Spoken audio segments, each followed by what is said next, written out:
22 years after this Marine was dumped in the trash as a baby, he was reunited with his rescuer. Before we continue with the rest of the video, we could use your help. Click that like button to help spread the word about watchJojo, and also be sure to subscribe and click the notification bell so you don't miss our future videos. Troy Sowers doesn't have much experience on the ground. He only graduated from the FBI Academy about 8 weeks ago. But when he gets the call that a 2-day-old infant named Stuart Rembert has been kidnapped, he embarks on solving his first major case. And by the end of that day, back in 1997, he has the little one safe in his arms. A happy ending for both the new FBI agent and the distraught family. But who could have foretold back then that their paths might cross again more than 20 years on? Fast forward 22 years, and Sowers has spent his career climbing through the ladder with the FBI. He became the field officer in charge of Bureau's Knoxville office. Through it all, though, one case has always stayed with him. That baby boy he found by a dumpster one fateful day in 1997. And yet, so far removed from the case that kick-started his career, Sowers had no idea with whom he'd cross paths in 2019. He wouldn't initially recognize the little one he'd saved. After all, he spent 22 years growing up and living his life. But Sowers and Rembert did find each other again for a poignant and emotional reunion. Troy Sowers comes from a multifaceted background, both educationally and professionally speaking. He earned bachelor's degrees in theology and accounting and worked in an accounting firm as an auditor.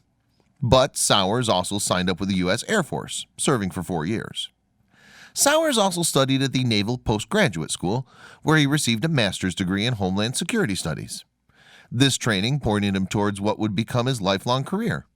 He entered into the FBI Academy, from which he graduated in August 1997. Sowers' first post would be at the Seattle field office. More specifically, Sowers ended up as a field agent in the Tacoma Resident Agency, with a focus on, among other things, white-collar crime, violent crime, and terrorism. This beat brought him one of his first big cases, just 2 months after he got the job: the abduction of a 2-day-old baby named Stuart Rembert. In August 1997, Melinda Cohen gave birth to her son Stuart at St. Clair Hospital, located south of Tacoma. Just hours after bringing the baby into the world, Cohen told TV station KIRO7 that a woman came into a room around 1:30 a.m., identifying herself as a nursery nurse and wearing a white lab coat. Hospital employees noticed the new doctor on the floor that night too, but they said she appeared to be au fait with the layout of the hospital. Plus, she said she worked as an army medic and that she'd been paged requesting her attendance. When the white coat-clad woman reached the obstetrics unit, she reiterated her fake persona, and staff let her in.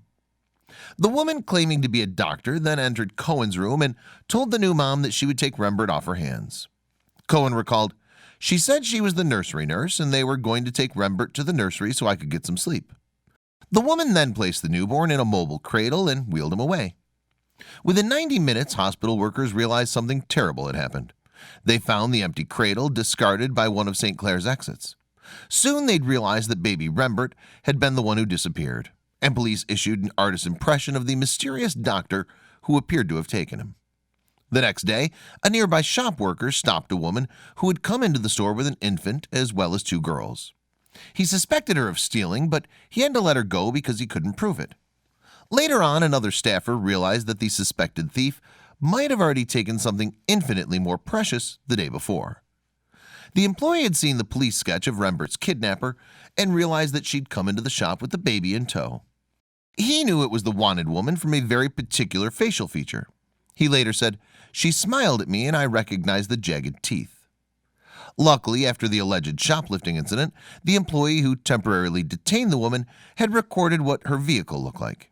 He shared the news with the authorities, and within hours, they spotted the car and the suspected kidnapper. But 30-year-old Kimberly Skrzycki didn't have a newborn baby in her charge by the time cops found her. In fact, Skrzycki initially denied taking Rembert from her mother's hospital room. It would be her daughter, perhaps one of the 2 with her at the store, who would tell police the truth. The 13-year-old cracked during questioning and told cops that her mother had indeed snatched the newborn baby. The teenager revealed that Skrzycki had come home with a newborn. The tale the mom told her little ones was that she had purchased the baby boy for $500. But when Skrzycki realized that the story had made the news, she lost her nerve and left the helpless baby behind a store beside a trash bin. Backed into a corner, Skrzycki eventually told investigators where she'd left newborn Rembert. The tiny baby had been left in a cardboard box, ditched next to the waste receptacle. Skrzycki also revealed the reason why she'd taken the 2-day-old boy in the first place. In her guilty plea, Skrzycki said that she'd snatched Rembert because she could no longer bear children. However, she thought a baby would be the only way she could save her marriage. Her desperation led her to kidnap the newborn. Still, she claimed that she hadn't pre-planned the crime. Prosecutors saw things differently, though. They argued the detailed approach to abducting Rembert proved that Skrzycki had thought through every step in advance.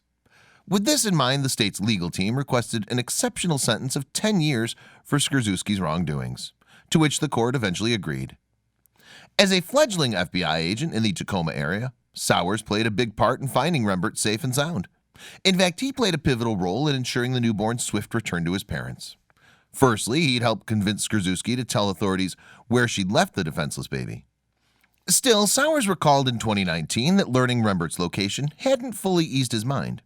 He worried that the newborn wouldn't be alive when they reached him. As Sowers recalled to TV station NBC News in August 2019, "We knew he'd been out there for several hours. When I picked him up, he was not crying." But the 2-day-old Rembert gave Sowers a sign that he was okay. The FBI agent described, "He just nuzzled right into my neck and I knew he was fine. It wouldn't have been that way without his and the rest of the Bureau's work." Sowers told the Knoxville News-Sentinel newspaper in August 2019, "His chances of survival would have been pretty slim if we hadn't found him that night." For Sowers, the rescue hit home. His daughter was young at the time, too. He told Armed Forces News website military.com in August 2019, "This is what I came to the FBI for, to do good things like this. We'd found him, he was alive, he was going to be returned to his parents. It doesn't get any better than this." Sowers went on to say, "Working a kidnapping case in the FBI is the quintessential thing that people think about the FBI. When you find the victim and the victim's still alive, it's a great day." And one of the senior agents knew that, according to NBC News. Someone pulled Sowers aside to say, "You'll never do anything better than that." Sowers may not have realized that when medical crews arrived to take Rembert from Sowers' arms and back to his parents, but the FBI agent never forgot the case he solved so early in his career. In fact, he always wondered what happened to Rembert. He'd always assumed he'd never see the boy again. Going forward, the case also helped inspire new methods for securing hospitals and their maternity wards. Rembert told KIRO7, "From what I've told my parents, they did develop a new type of bracelet that newborn babies wear that alerts hospital staff when a baby's been removed." And thanks to Sowers, Rembert had the chance to grow up and live a fruitful life. Despite his dramatic start to life, afterwards Rembert didn't dedicate much time to thinking about his kidnapping. It had been a devastational ordeal for his parents, but he, of course, had been blissfully unaware of the incident. He told KIRO7, "I lived a relatively normal life, so I don't really have any reason to dwell on the past." Interestingly, Rembert had taken a similar path to that of Sowers, the man who'd saved his life. Sowers' early career had seen him enlist in the USAF for 4 years. In a strange parallel, by 2019, a 21-year-old Rembert had become a corporal in the Marines, taking a post at Camp Lejeune in North Carolina. For Rembert, a career in the military made sense. His father, John, had served in the Navy. His sister had served in the Air Force, and his brother had joined the Marines, too. As Rembert told military.com, "It was only natural. I grew up loving hearing about everything the military did." In the 22 years since he rescued the future Marine, Sowers' career had evolved too. After working for the FBI's Tacoma resident agency for 8 years, he earned a promotion to the Counterterrorism Division. This change brought him across the country to work at FBI headquarters, situated in Washington, D.C.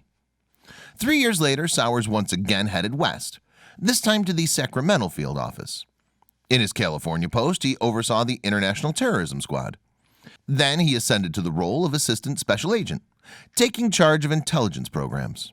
And in 2018, Sowers took the helm of the Knoxville field office, where he ended his career as the special agent in charge. Through it all, though, Sowers always remembered Rembert and the kidnapping case at the start of his career. His colleagues got wind of the story when Sowers mentioned it in a work meeting. He told military.com, "In one of my final supervisors meetings, I commented that I felt like I've had a pretty solid career. In the first couple of months, I pulled a baby out of a box. With that, Sowers' co-workers, FBI agents, remember, got to work in finding the person who he had saved in 1997. It didn't take long to locate Rembert through Facebook, and the agents decided to include his tale in Sowers' retirement party. The veteran agent told NBC News, "I really didn't see it coming." In fact, according to the FBI's website, Sowers had only anticipated a retirement celebration over donuts and coffee. But as it turned out, his colleagues had called up Rembert and asked him to come to the party too, a request that had surprised the young corporal to say the least. Rembert told Knox News, "I was concerned. Why is the FBI talking to me? I'm in the middle of a field op in Camp Lejeune." But he agreed to attend Sowers' retirement party. And in accepting the invitation, Rembert found himself contemplating what the FBI agent had actually done for him. As Rembert told NBC News in August 2019, he owed Sowers a big debt of gratitude. He said, "It's crazy to think that without his efforts, I wouldn't even be here today. I wouldn't be a Marine. My family wouldn't be the same. I'm just super excited and honored to meet this man today." So Rembert waited in the wings as the retirement party for Sowers began. Inside, someone told the story of how a then-new FBI agent had discovered the kidnapped newborn before an updated photo of Rembert appeared on the screen. The image helped Sowers realize what was actually happening. Sowers told military.com, "I had a few seconds to tell myself, did they actually bring him here in person?" With that, Rembert walked into the party, and the room broke out into applause. Sowers admitted that the sight of the Marine had made him emotional, and he only had a moment to pull himself together. Sowers said, "When I saw him, I had to pause a couple seconds to keep my composure." He reached out to Rembert and shook his hand, but that greeting didn't suit the Marine. Instead, in a clip of the reunion from NBC News, he told Sowers, "My parents wanted me to give you a hug."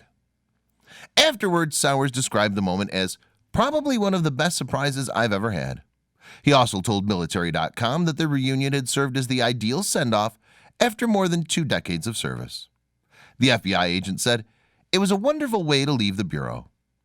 Sowers also appreciated seeing the good Rembert is doing through his career with the Marines. He advised that the young corporal keep it up in a video of the reunion from NBC News. And his tip could apply to anyone who's experienced an act of kindness. He said, "I'm glad to see what you've done with your life. Pass it on."